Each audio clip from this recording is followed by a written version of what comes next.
teman-teman semuanya, perkenalkan nama saya Catur Septi Widiani dari kelas 11-6. Di video kali ini saya akan membahas mengenai materi karya tulis ilmiah. Apa saja sih dalam materinya? Yuk kita simak baik-baik. Menurut Kamus Besar Bahasa Indonesia, karya ilmiah adalah karya tulis yang dibuat dengan prinsip-prinsip ilmiah seperti berdasarkan fakta dan data, seperti objektif, eksperimen, dan kajian pustaka. Karya ilmiah merupakan salah satu karya tulis yang berisikan berbagai informasi. Informasi tersebut didapatkan berdasarkan dari pengamatan dan penelitian. Selanjutnya, apa saja sih karakteristik dari karya tulis ilmiah ini? Yang pertama, karya tulis ilmiah berisikan kajian literatur atau hasil laporan dari penelitian atau pengamatan. Yang kedua, karya tulis ilmiah menampilkan pemahaman dari seorang penulis terhadap permasalahan yang sedang dibahas. Dan yang ketiga, karya ilmiah menampilkan kemampuan meramu berbagai sumber informasi ke dalam sebuah karya tulis.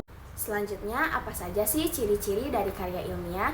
Yang pertama, karya ilmiah itu yaitu logis, yang kedua itu sistematis, yang ketiga itu objektif, yang keempat tuntas, yang kelima kebenarannya dapat diuji, yang keenam itu berlaku untuk umum, dan yang ketujuh karya ilmiah menggunakan bahasa yang baku dan tata bahasa yang sesuai dengan kaidah bahasa.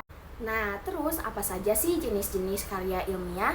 Karya ilmiah memiliki 5 macam jenis. Yang pertama yaitu artikel, yang kedua yaitu skripsi, yang ketiga yaitu tesis, yang keempat disertasi, dan yang kelima yaitu makalah. Selanjutnya di sini yaitu bentuk karya ilmiah. Bentuk karya ilmiah ini memiliki 3 bentuk. Yang pertama bentuk populer seperti contohnya itu artikel, yang kedua bentuk semi formal contohnya itu makalah, dan yang ketiga bentuk formal yaitu skripsi. Nah, dari ketiga macam tersebut, ketiga-tiganya memiliki struktur yang berbeda. Dimulai dari struktur karya ilmiah bentuk populer. Dia ini memiliki 3 bentuk atau 3 struktur. Yang pertama bagian awal pengantar ke bagian inti, yang kedua yaitu bagian tengah yaitu sajian gagasan pokok yang disampaikan, dan yang terakhir itu bagian penutup yang berisi simpulan, kritik, dan saran. Nah, yang kedua yaitu struktur karya ilmiah berbentuk semi formal. Nah, untuk ini tuh lumayan banyak strukturnya. Yang pertama itu ada halaman judulnya, yang kedua kata pengantar, yang ketiga daftar isi, yang keempat pendahuluan, yang kelima pembahasan, yang keenam kesimpulan, dan yang ketujuh daftar pustaka. Dan yang terakhir yaitu struktur karya ilmiah berbentuk formal. Nah, dia ini memiliki 3 struktur. Yang pertama bagian awal biasanya itu memiliki judul, halaman sampul luar. Dan yang kedua itu bagian utama yang biasanya berisi pendahuluan, isi, dan penutup. Dan yang terakhir yaitu bagian akhir yaitu berisi daftar pustaka dan lampiran. Lalu, apa saja sih unsur-unsur dari karya ilmiah? Unsur-unsur dari karya ilmiah ini memiliki 8 unsur.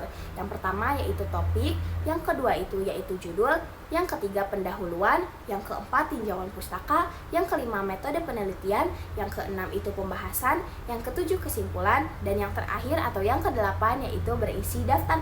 Nah, teman-teman, biasanya ketika seseorang atau seorang peneliti selesai mengerjakan karya tulis ilmiahnya, mereka akan mempresentasikannya ke depan publik supaya publik ini tahu nih apa saja sih yang berada di dalam penelitian dari seorang peneliti tersebut. Terdapat poin utama juga nih dalam pembentukan karya tulis ilmiah, yaitu analisis kebahasaan dalam karya ilmiah. Analisis kebahasaan dalam karya ilmiah itu memiliki 4. Yang pertama itu pemilihan kata, yang kedua penggunaan ejaan, yang ketiga itu penulisan kalimat, dan yang keempat yaitu penulisan paragraf harus sesuai dengan KBBI. Nah, yang terakhir yaitu bagaimana sih langkah menyusun untuk kerangka karya tulis ilmiah. Nah, menyusun karya tulis ilmiah ini memiliki beberapa langkah, teman-teman. Untuk penulisan karya tulis ilmiah ini memiliki 7 langkah. Yang pertama, menentukan tema atau topik yang akan dibahas pada karya ilmiah. Yang kedua itu membatasi topik karya ilmiah. Yang ketiga itu menentukan masalah dan tujuan penelitian. Yang keempat itu yaitu mendaftar gagasan yang akan dikembangkan dalam karya ilmiah berdasarkan tema atau topik yang sudah dipilih. Terus yang kelima yaitu menyusun kerangka karya ilmiah. Nah, ini tuh penting banget ya, teman-teman. Dan yang keenam yaitu mengumpulkan bahan penelitian seperti melihat jurnal-jurnal atau membaca buku. Dan yang terakhir yaitu pengembangan kerangka-kerangka menjadi karya ilmiah. Baik teman-teman semuanya, begitu saja materi dari karya tulis ilmiah yang bisa saya sampaikan. Semoga teman-teman semua mengerti dengan apa yang saya sampaikan, dan mohon maaf jika ada kesalahan kata atau kurangnya penyampaian dari yang saya sampaikan barusan. Terima kasih atas perhatiannya. Wassalamualaikum warahmatullahi